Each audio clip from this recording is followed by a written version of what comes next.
A time of sports, a time of heroes, a time of music, a time of movies, and a time of spending.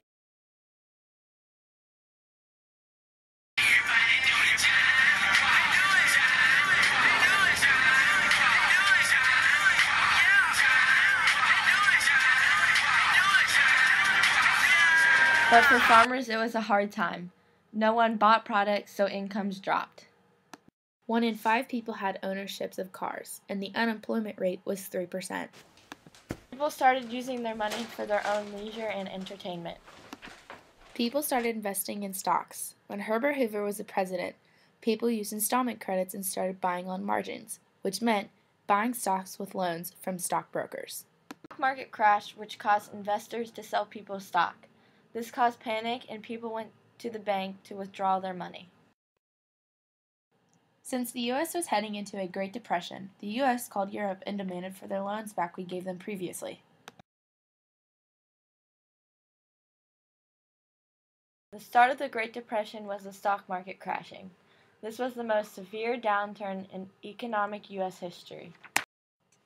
One effect that came to be was the supply for farm goods was high and the demands were low. Prices of farms' foods dropped 50%, which caused farmers to go bankrupt and foreclose. Foreclosure happened when those failed to make their payments. Another effect of the Great Depression was the unemployment.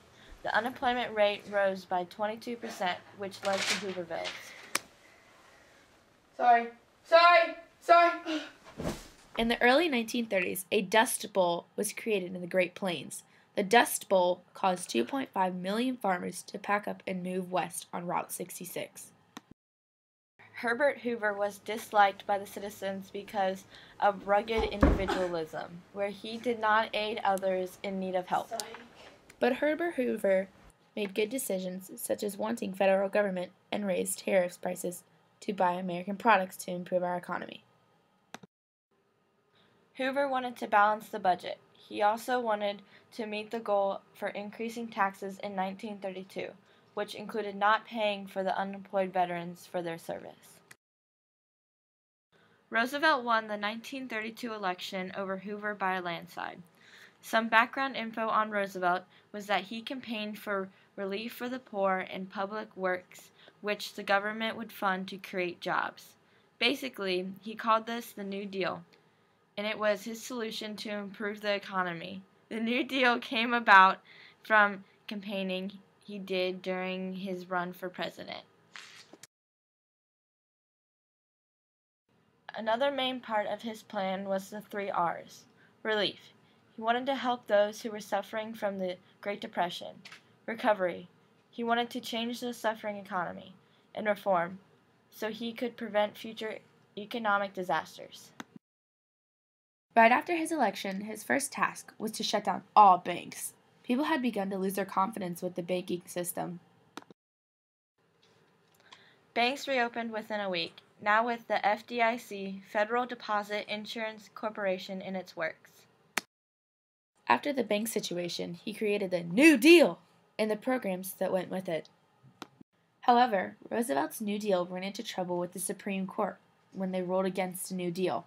The relationships were tested between the American people and their government. Since the first New Deal was denied, he created a new plan called the Second New Deal. The Second New Deal caused labor unions to gain strength, and the people had to work for their money instead of it just being handed to them.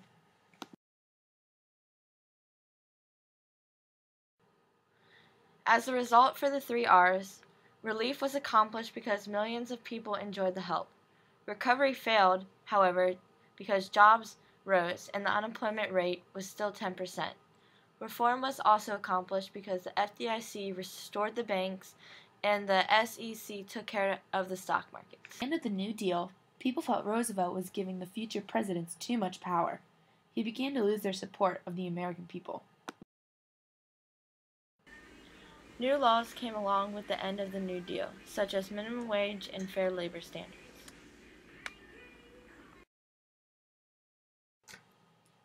People were through with the New Deal. The new ideas were unable to pass in 1938.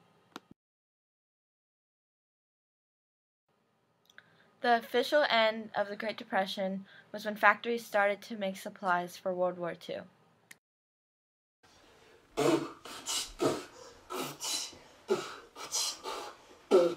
My name is Megan. My Hartman says I'm begging, but I don't know for what, so y'all kiss my butt.